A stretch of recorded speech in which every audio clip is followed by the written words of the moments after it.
Nikolay Bogachev from Toronto, who's telling us about arithmeticity and fc-subspaces of hyperbolic manifolds. Okay, thank you. Thanks to the organizers for the invitation, and I'm going to start. So in fact, this talk is based on the recent paper with Misha Belolipetsky, Sasha, Kolpakov, and Leone Slavich, which is called Subspace Stabilizers in Hyperbolic Lattices. So the main goal of this talk is to describe or discuss the geometric approach to arithmeticity, to arithmetic groups. Before going into the subject of arithmetic groups, I first wanted to tell you that it was known probably a long time ago that non-arithmetic groups can be constructed in hyperbolic plane just by using deformations and such. But there was a long-standing open problem how to, if there is a reducible lattice in a simple Lie group, then is it arithmetic or not? It was not even known for lattices acting in hyperbolic spaces by symmetries. So probably, so the first examples of non-arithmetic lattices. So first examples of non-arithmetic lattices in Hn greater or equal than 3 are due to Makarov and Weinberg, and they came from the theory of reflection groups. In fact, Makarov just suggested a sequence of prisms in the hyperbolic space H3, and I can actually just draw Cox-de-Weinberg diagram of such a prism, so it can be something like that. Sorry, that would be the one dotted edge, then one simple one, and here is number m. Let me think, it's probably greater or equal than 5 is okay. So geometrically, it just looks like this. So we have a triangular prism, and we take a reflection group generated by reflections in the walls of this prism. And Makarov just showed that, in fact, this, there are infinitely many, since this number m can be infinite, at some point you have only non-arithmetic reflection groups. Then Weinberg developed this theory of reflection groups. And in fact, this was the first geometric approach to arithmeticity in the sense of discrete groups. This was in approximately 1966. And this Selberg's conjecture about arithmeticity of reducible lattices, it was posed about 60, maybe 50, maybe 58. It was actually due to Selberg and Petersky-Shapiro. So, yes, so it is a polyhedron in H3, and in fact, they are co-compact. Yeah. So what does it mean? It means that, so let me, actually, a small goal of this talk is to show that reflection groups are nice. And of course, I encourage you to learn more from reflection groups theory. And in fact, even some recent papers show that that reflection groups can give some useful examples in the sense of more broader field of geometric topology and maybe group theory. So this means that we have two facets are divergent. This is angle pi over 3, and this angle is pi over m. So in fact, we change an angle, we change some angle, and Weinberg showed that arithmeticity of a group generated by reflections can be just verified based on the Cox-Weinberg diagram. But of course, here I want also to know this data. So the data is the hyperbolic cosine of distance between 2 points. And in this particular example, it will depend on this angle. In fact, I can take very similar example, but here I will take the angle pi over 5. So the vertices correspond to facets of the coxeter polyhedron, and here also there is some parameter m. Okay, let me also give a couple of other examples of arithmetic and non-arithmetic groups. So here I drew a picture of the so-called Leone polyhedron, which is a right-angled compact polyhedron in the hyperbolic space H3. It has 2 n-gonal, like top and bottom facets, and 2 n lateral pentagons. So it is very symmetric guy, and it was known, like, due to Lebel maybe since 1931 or something like that. And why this sequence of polyhedra is nice. So in fact, it can be covered by closed.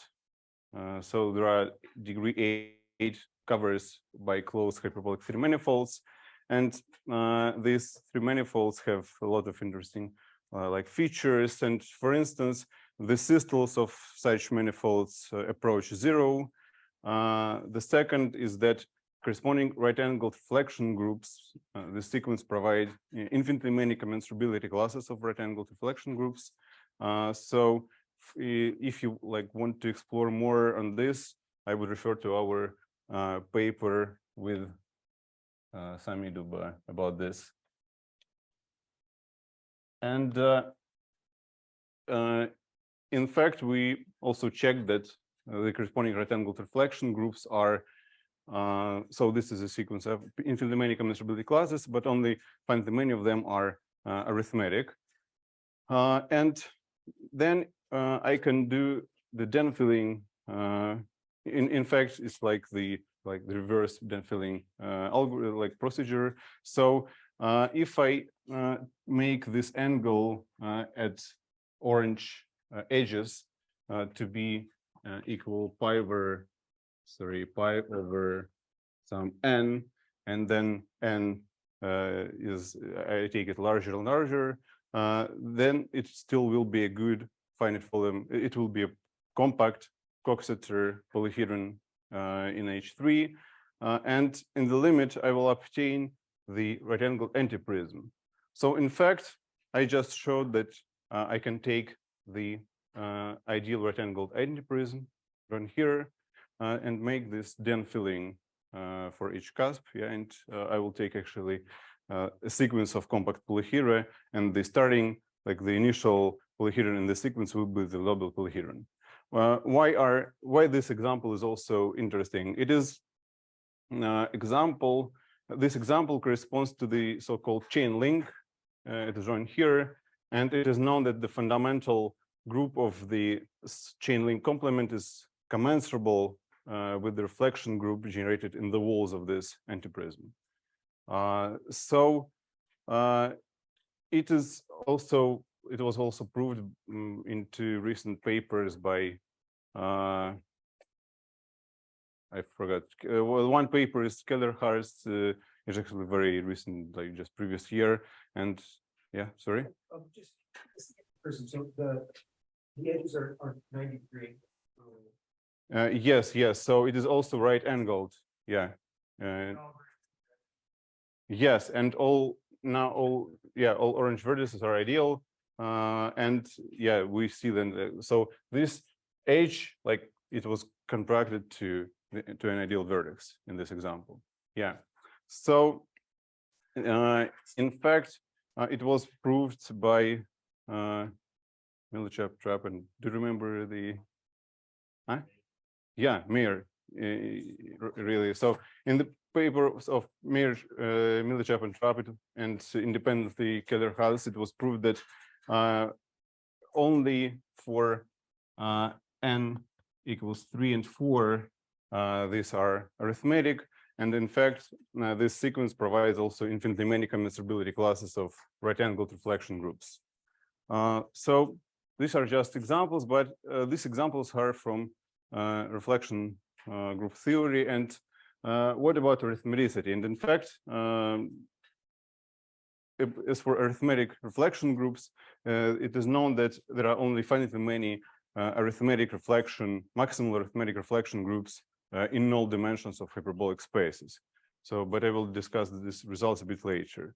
But again, so why I mentioned actually these two examples. So some results which I just mentioned can be obtained by the following way. We can, since these two polyhedra are very symmetric, we can just cut them into equal pieces. These equal pieces are very nice Coxeter polyhedra, and then you can just apply the theory of Windberg, like from 1967. And I mean, in fact, you don't need anything powerful for checking arithmeticity. In fact, even even the fact that there are infinitely many commensurability classes can be also extracted from this theory. So you can just compute the joint trace field of the corresponding reflection groups, and then you're fine. So okay, this was kind of the first geometric approach to arithmeticity. Okay, now I think I'm going to define what are arithmetic groups. So let G be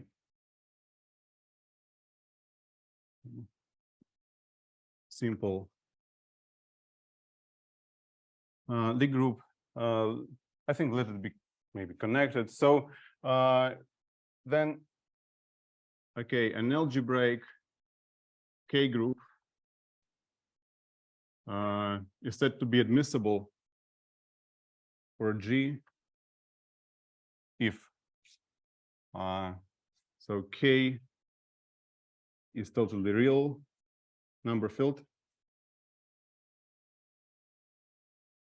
That means that for each embedding of this field into C, we get the real image.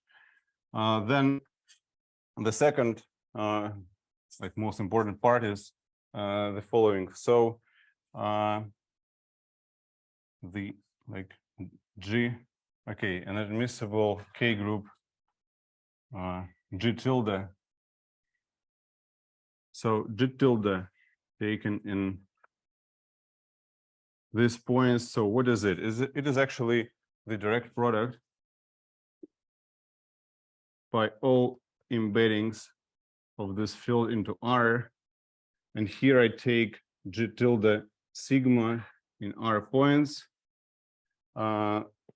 This is just basically by the definition of tensor product. It is over Q. And what does it mean? So I have an algebraic K group. So we may think about K being like Q over √2, then it's ring of integers. I will denote it by OK. It is just Z over √2. So I have an algebraic group. It's defined by the set of polynomials over K. So then I apply this embedding sigma. So for this example, I have just two embeddings. So √2 is mapped to plus minus √2. And then I take its real points. So I have a product of Lie groups, and I want this product. So in fact, I want to have, there is a surjective homomorphism from this to G with compact kernel. And I think now it's time for examples. So as an example, I can take just any, for example, I can take a quadratic form. For an example, let's take f of x minus √2x 0 squared plus x1 squared plus x2 squared. So it's the quadratic form over this field over 2. Then I can take its orthogonal group OF, right, and take so for identity embedding sigma, I would denote it by this way. I just get O2 and 1.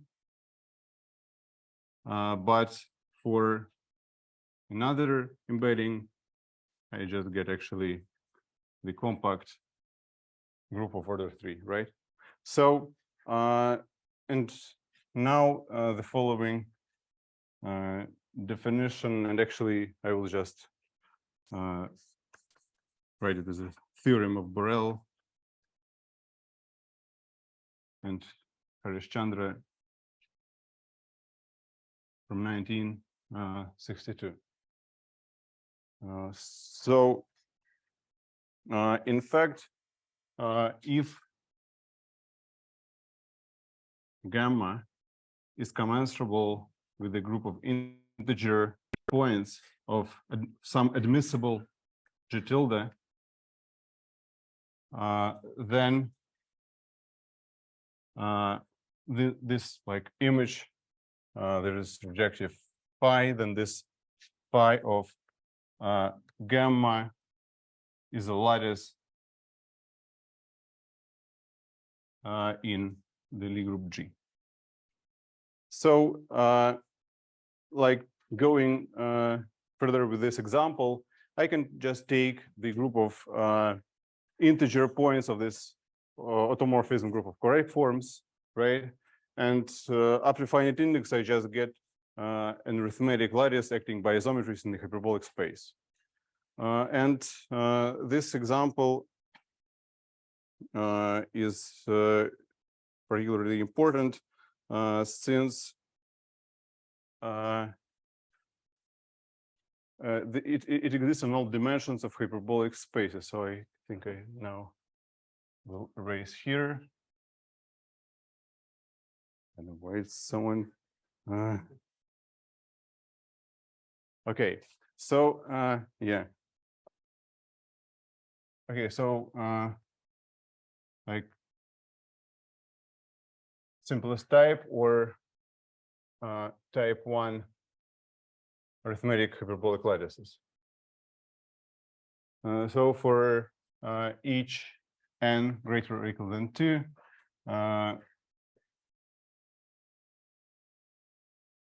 I can take a quadratic form.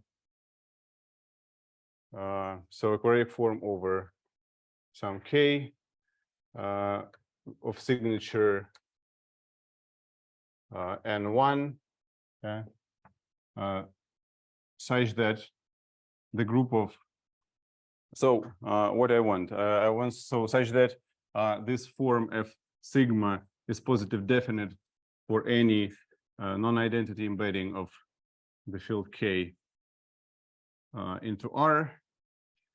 And so for identity embedding, it is of signature n1, right? So then gamma, I will take it O prime f of OK is a lattice in O prime f of R, and this is just the isometry group of the hyperbolic end space. So since this form is of signature n1, I can consider the hyperboloid model like associated to this form. We have just we can take Hn as the connected component of all such x such that f of x is equal to -1, and I want to take its connected component. So then this group is naturally embedded in the Lie group of isometries of hyperbolic end space.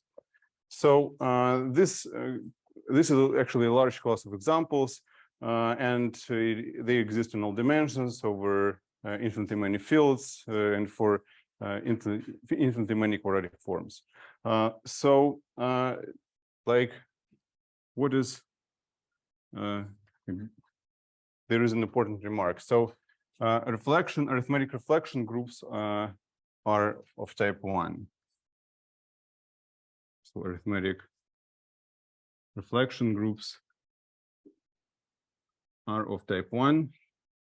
And another important observation is that actually the only, I would say that the only arithmetic groups that may contain reflections are of type 1. Yeah, so more generally, only type 1 arithmetic groups may have reflections. This among the arithmetic.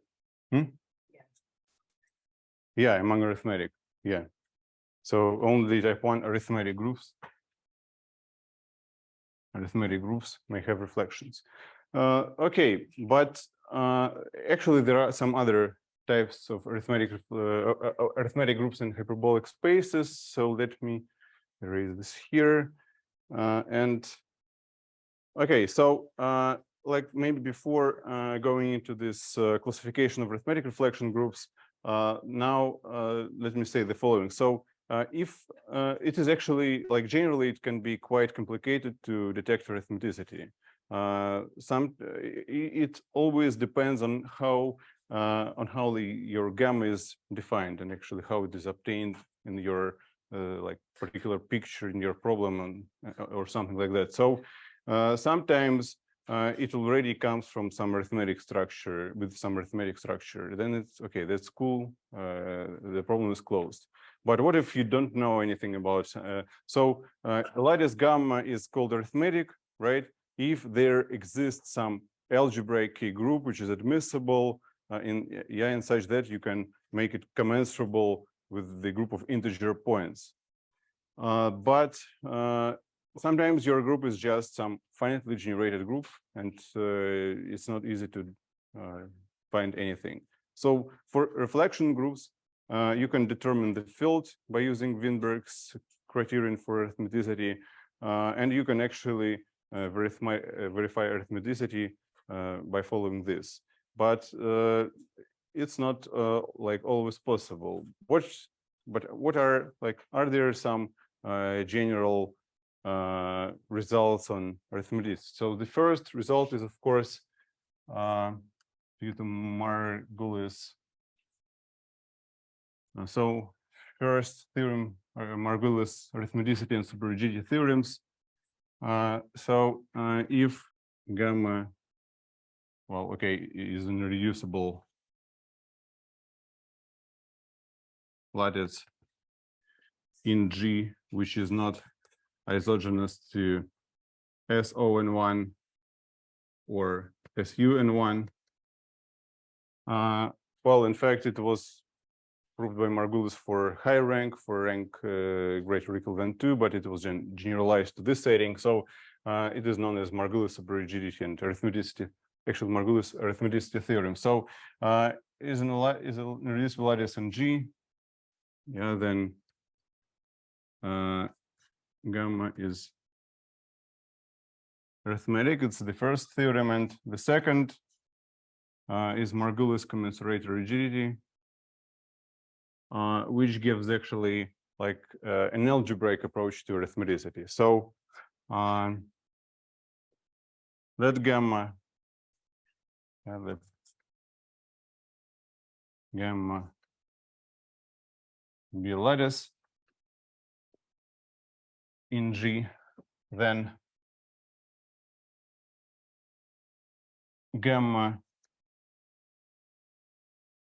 is arithmetic if and only if the commensurator of gamma,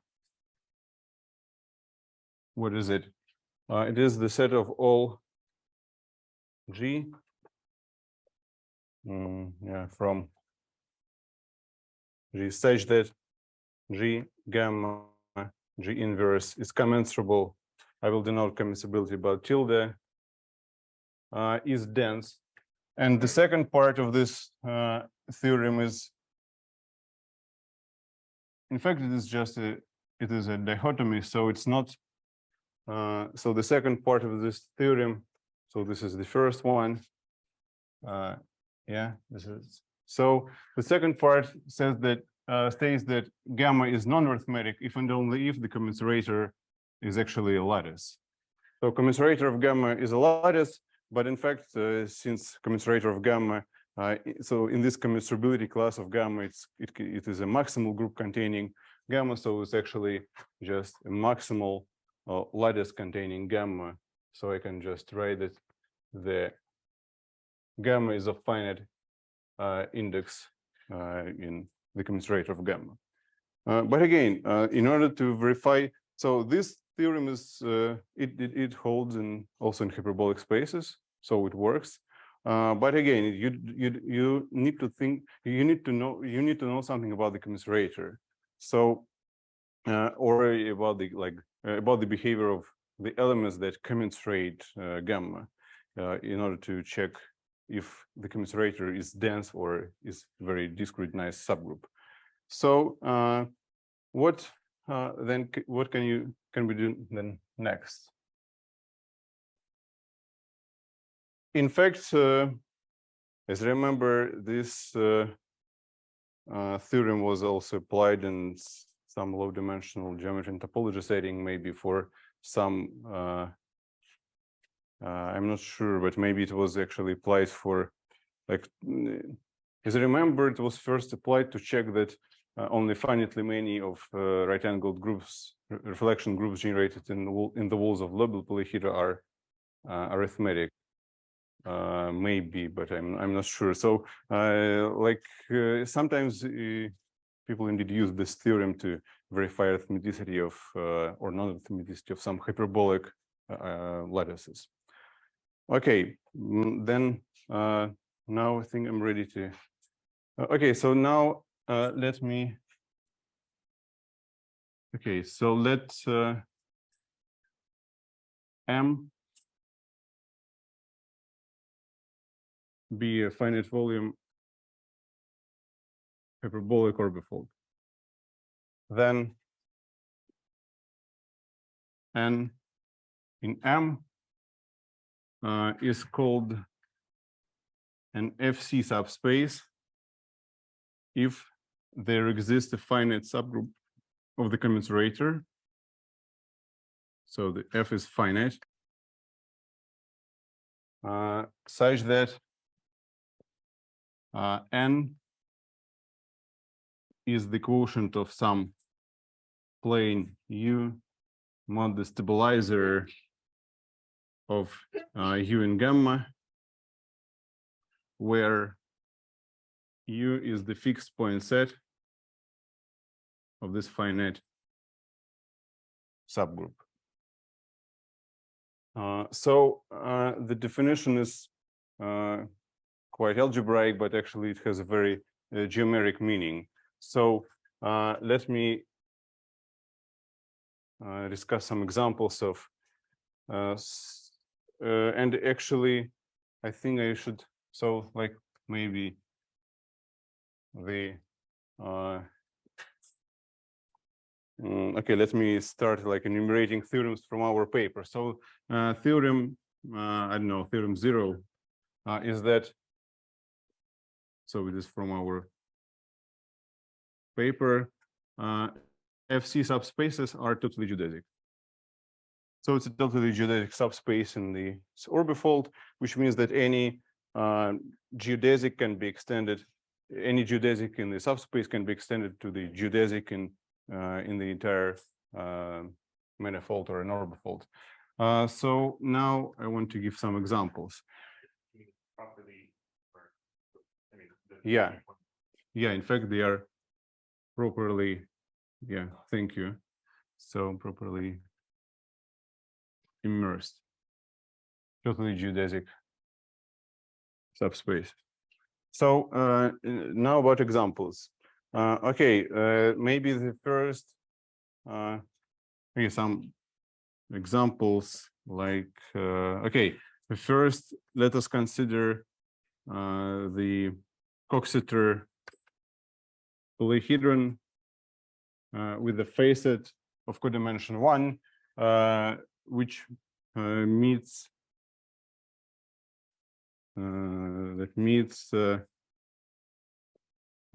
its neighbors at even angles.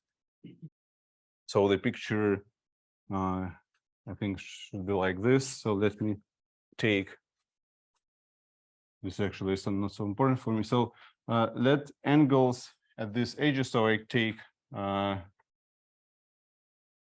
this hyperplane. This is a facet F, and let angles be of the form like pi over 4. So these angles pi over 4, pi over 2, or some other even angles, not necessarily equal to each other. Then there are reflections in this group. Actually, they sit in this group. In these blue walls, which are orthogonal to this hyperplane U. And then the stabilizer.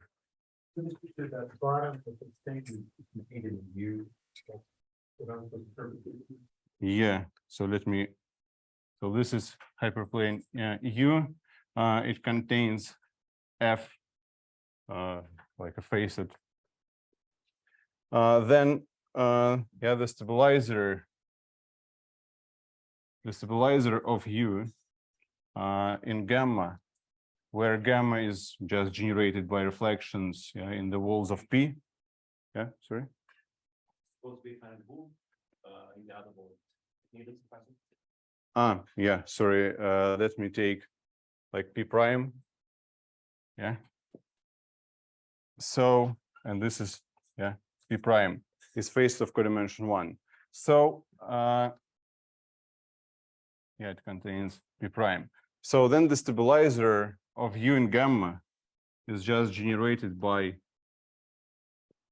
these blue guys. Okay, and then from this we can see that actually this reflection suborbifold P prime. Okay, I will write it here. So that's P prime, which is the quotient of Hn minus 1 over, yeah, the stabilizer. In fact, the stabilizer will be generated. Okay, so this, let me denote it by just gamma prime. Yes, it is a totally geodesic subspace in P, which is just the quotient of Hn mod gamma. It is a very simple example since, I mean, it's very specific. And in fact, this hyperplane is just fixed by one reflection sitting in gamma. And of course, it sits in the commensurator of gamma, right? So this reflection with respect to U, it is the element of gamma.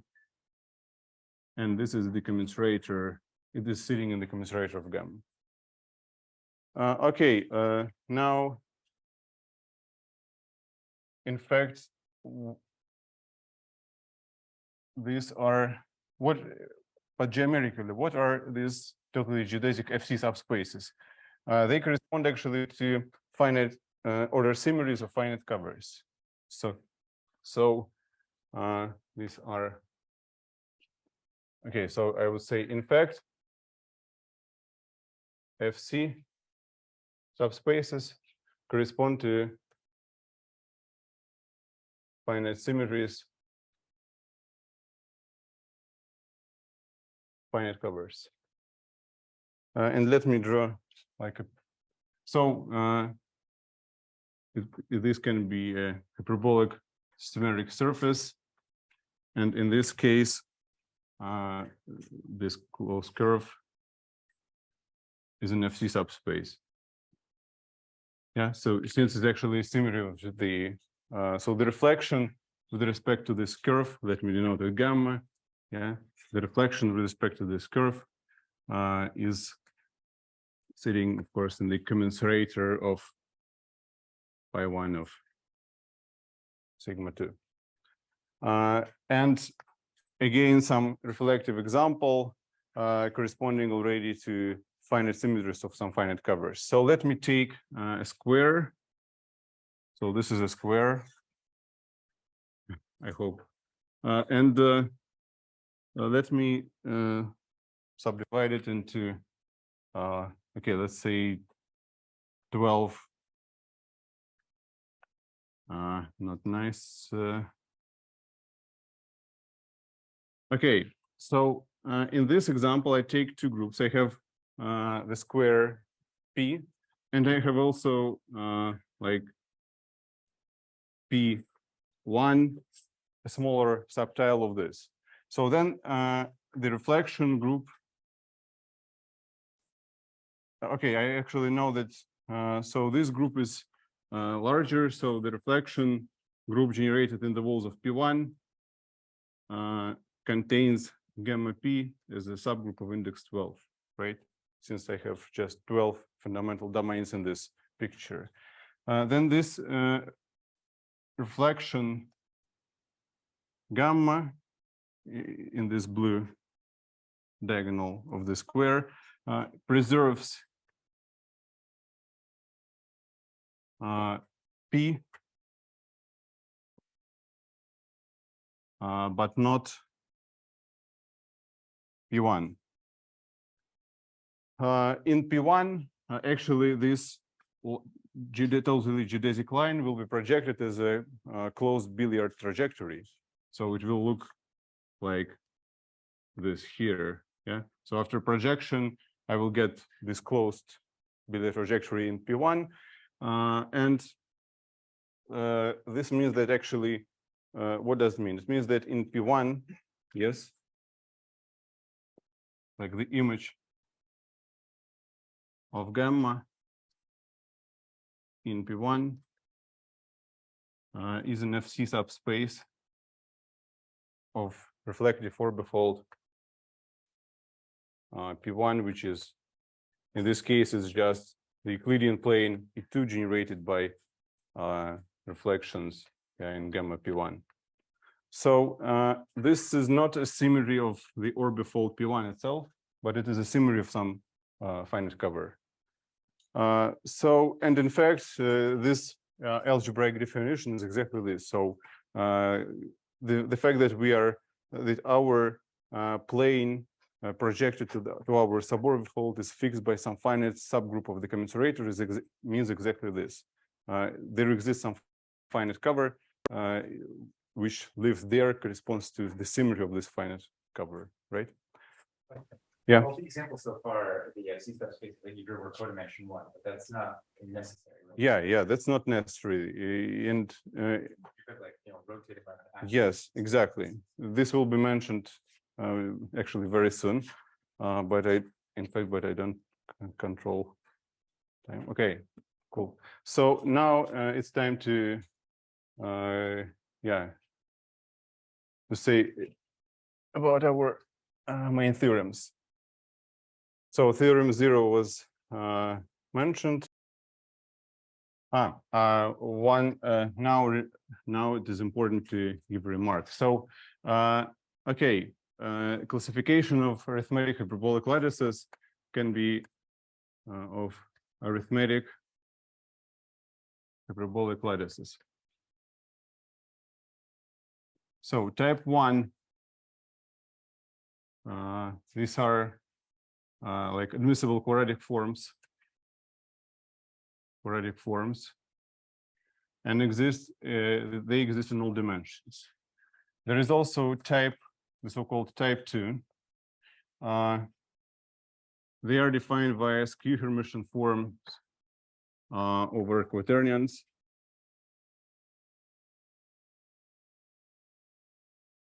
And they exist in all odd dimensional greater or equal than 3. And finally, there are two families of very exceptional arithmetic lattices, which we call type 3 in dimension 3.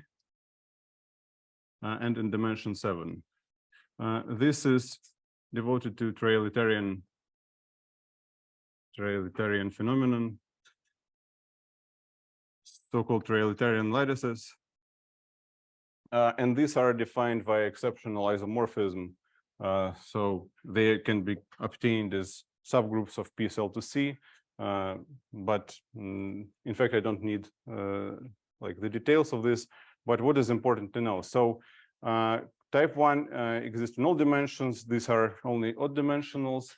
So in fact, it is known that if there is an arithmetic lattice in dimension n, which is even, then it is of simplest type. So there is some quadratic form which gives us this construction.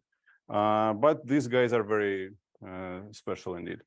Okay, now The plane streams in type 3 are complex and the other types are plain. Is that correct? yes. And for the non-arithmetic groups, And for non-arithmetic groups, it can these trace fields can be joint trace fields can be very weird. Yeah. Now, in fact, these weird reflection groups, these weird fields can be even obtained from and these prisms I drew in the beginning. So there are some examples where these fields are complex, not totally real. So now, okay, now theorem 1. Okay, now all the theorems are from our paper. Okay, let again M Hn mod gamma be a finite volume orbifold. Then the first part, M is arithmetic. If and only if M has infinitely many fc-subspaces, and moreover,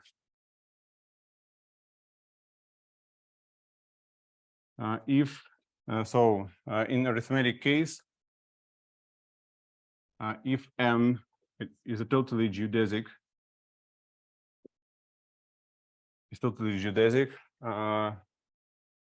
of dimension greater or equal than okay, let it be M. This is M over 2, and N is not type 3 dimension 3. Then N is FC, is an FC subspace. And the second part, so actually this is the the hardest part of this theorem. So we not only know that there are infinitely many of FC subspaces, we know that starting the half of the dimension, all should be FC. Well, except only we don't know how to deal with this type 3 guys, but this is not very restrictive condition since it's only, I mean, if we want to check the subspaces of dimension greater or equal than M over 2, we can only like, it gives only actually just very few, like a bit questionable dimensions like 6 and 7, but in all the rest it works fine. So the second part, yeah, Little m, that's the dimension of capital M. Yeah, so this is here, yeah, so this is HM mod gamma. M is the dimension that Yeah. little m. Yeah, little m is the dimension of the ambient hyperbolic orbifold M. The second part is that M is non-arithmetic if and only if the number of FCs is finite. And in fact, it can be even bounded above by some constant depending only on the dimension M multiplied by the volume of M. So if, for instance, you have a possibility to count fc subspaces and you like count, and you see that there are more than some constant multiplied by the volume, then you can also apply this theorem. Yeah. So this is the first. Okay, now the second result. So, and here actually, I wanted to draw a picture, but okay, I will say it like this. So the so-called generalized GPS orbifolds in the sense of Gromov and Petevsky-Shapiro construction have a totally geodesic codimension 1 non-fc subspace. So I can illustrate this example. So of course it can be illustrated like, so we have, well, it's actually a bit more complicated, but here is another part. Actually, I want it to be not symmetric. Yeah. So these blocks shouldn't be commensurable. But this can be illustrated for reflection groups by considering the following picture. So let me take something like that. So yeah, so suppose here I have two Coxeter polyhedra in HN, and suppose that they have a facet with even angles with even angles with adjacent faces, and such that these angles are like respectively equal. So this angle is equal this one, and this is this one. So suppose this is, I don't know, pi over 4, and this is pi over 8. So then the gluing, after the gluing of these two polyhedra, again get some Coxeter polyhedron of finite volume in hyperbolic space. So then again, I have this property that there is, so this hyperplane U, right? And I have in both actually groups contain reflections in this. Okay, it's not good, but so in orange hyperplanes that are orthogonal to this supporting hyperplane of the common face. Then I want to take the group, this will be the group delta 1, this will be, okay, this will be the group, I don't know, delta 2, and delta 0 is this common stabilizer. Yeah, so in fact, again, we have this common stabilizer sitting in both, and then this implies that gamma, which is the amalgamated free product of delta 1 to delta 2 along delta 0 is non-arithmetic. Is non-arithmetic if gamma 1 is not commensurable with gamma 2. Erasing theorem 1, does the statement that you're erasing right now go via the work of Ori and Nikin collaborators? You know, Goddard, Fisher, Miller, Silver? Yeah, so it is close. Yeah, so in fact, I'm erasing this since I wanted to mention their result and then say a few words about the behavior of the special arithmetic types. So, but what is important here? So here we just actually apply. So the proof is written in our paper. We can check that the reflection, this reflection corresponds to a totally geodesic totally geodesic subspace, which is not FC, and it is of codimension 1. So by applying the first part of our theorem, we get that it's always non-arithmetic. We don't need arithmeticity of these two pieces. So originally it was used by Gromov and Petevsky-Shapiro for arithmetic blocks, but actually it can be used for any.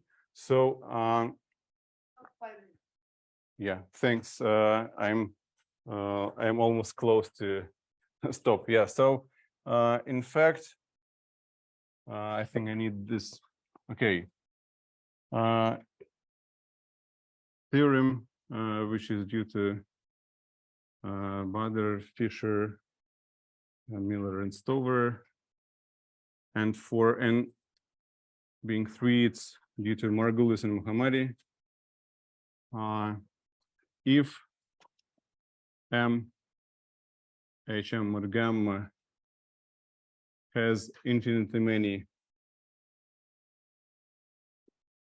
totally geodesic subspaces of dimension at least 2, then M is arithmetic. So, yeah, sure. Well, but in fact, We have like a Leone hypersurface. yeah, many maximal. Yeah, maximal totally geodesic subspaces of dimension plus 2, then M is arithmetic. So what's the difference between two theorems, this one and this one? So in fact, type 3 arithmetic lattices, they do not contain, and actually, so in dimension 3, type 2 plus 3 don't have surfaces. But as a corollary of our theorem, so it is now theorem already, which one it is, I don't know, maybe 3 or no, I guess this was, yeah, this was 2, then this is 3. So in arithmetic, M3, H3 mod gamma is arithmetic if and only if M has infinitely many FC geodesics. And this is exactly about your question. So we may have only geodesics, but we may have rotations along this geodesics sitting in the commensurator. So this is actually just like, it's not like a theorem, it's like an immediate corollary of the main theorem. So in fact, this was probably known to Alan Reed. It was published, but the proof covered only compact case, while in non-compact case it was not well proved. But in fact, now this is just a consequence of the main theorem. So this, yeah, in particular, this general theorem, it covers also this situation, but this result doesn't cover. On the other hand, if you have infinitely many maximal totally geodesic subspaces, but you don't know are they FC or not, this yeah, this result is stronger in the sense. So what else I can actually say? I have to stop, right? Okay. So in fact, there are maybe about 3 or 4 more theorems, but okay. Let me erase this, I guess. Okay, so where is white? Okay. Theorem again, and don't know. 4. So let n yeah, so be both arithmetic, and this is totally geodesic immersion. So we associate, yeah, Kn is a joint trace field for n, and Km is in a joint trace field for m. Then actually Kn contains the joint trace field of m, and in fact it can be bigger. What was actually surprising, first we thought that they should coincide, but there are examples when the field can be, so this can be some degree D extension of the field Km, and we indeed have examples when the smaller field is like, okay, the ambient manifold has a strictly smaller field. This actually leads us to the classification of arithmetic immersions of orbifolds into one another. And we observed that there are two types of arithmetic immersions, the so-called subform spaces, when this immersion is like basically obtained via restriction of the quadratic form or skew Hermitian form onto some hyperplane or lower dimensional plane, or it can be a combination. So the second type is goes from Weyl restriction of scalars functor, or it can be a combination of these two types. In particular, what is interesting that there are immersions of type 2, geodesic immersions of type 2 orbifolds into type 1. So there are actually more and more interesting observations and actually open questions. And I want to stop by saying the following. So there is another theorem 5. Yeah, that's type 3 in dimension 7 have an fc-subspace which is being type 3 in dimension 3. We don't know if there are other totally geodesic subspaces in this triality lattices, but at least we know that there are type 3 totally geodesic subspaces. Yeah, thank you for your attention. I want to make a remark about type 3. There is an interesting result by Bergeron and Clausel that this one doesn't have a virtual first Betty number. Yes, in 7-dimensional, this is indeed also special in the topological sense. Yeah, any congruence cover of this lattice will have 0 first cohomology. So maybe it was a result about having a type 3 dimension 3 manifolds indicates that you do have H3 non-trivial. H3 non-trivial. Maybe. At least what we know that this type 3 cannot be embedded in. I mean, this 3-dimensional type 3, they cannot be embedded in dimension 4 and 5, but we don't know about dimension 6. I think these are the only type of hyperbolic manifold which are not known to be homological sphere. Yeah. Could be interesting. Yes. Yeah. Yeah. Homological spheres. Homology spheres. Yeah. But the cycle of Betty numbers is only for congruence. What's known so far is only for the congruence. Yeah, the main problem is that you probably cannot control the homology of the group itself, but you can control the homology of covers, right? But actually it just comes from this idea of a Weyl restriction of scalars. So if you have some degree extension of some, so the degree is at least 2. Then you can think about Weyl restriction, functor of Weyl restriction of scalars, and this gives actually like 2 blocks, at least 2 blocks of the group, one for one embedding and the second for other. So this like gives you at least this. It's of course it's a very rough description, but yeah, roughly like this.